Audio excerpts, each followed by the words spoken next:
Well, joining us now is Tony Perkins, president of the Family Research Council and host of Washington Watch.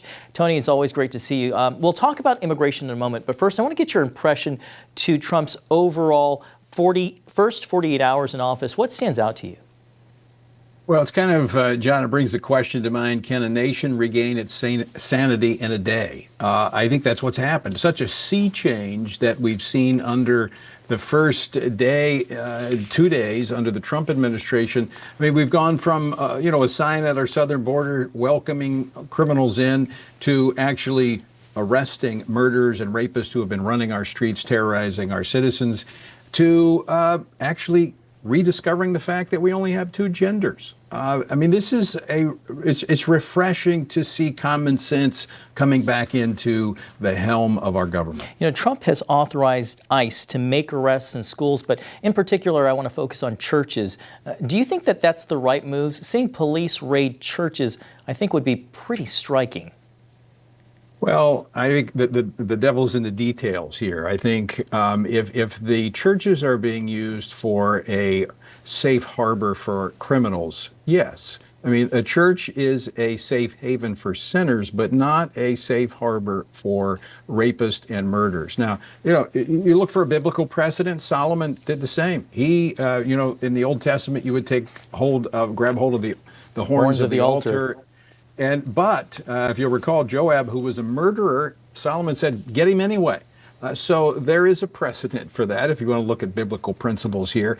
Now, I would say they're going to, and I think they will do this. They will use discretion. They're not going to come in and do what the Biden administration did with SWAT teams in the middle of a church service. If that happened, I would have a problem with it.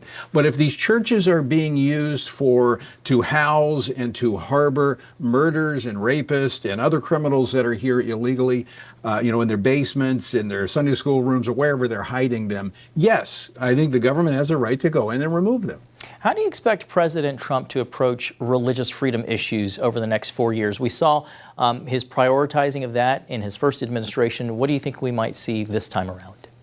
Well, John, I am hoping that we will see, because I worked very closely with him in the first administration in May of that first year, to issue an executive order for religious freedom throughout all of the federal government. Now, I will say that even with the executive orders we've seen thus far, restoring freedom of speech, sanity, the recognition of the two genders, that goes a long way in taking, and of course also the ending the weaponization of the government. Those two things there, three things, actually provide greater protection for religious freedom in our country. But I am looking forward to seeing that executive order issued once again, and I think it may be coming in short order.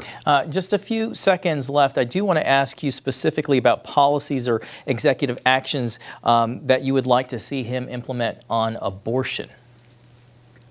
I don't know that there's much executive action that needs to be taken, although I will say this: he recognized that gender is determined at conception, which is pretty significant.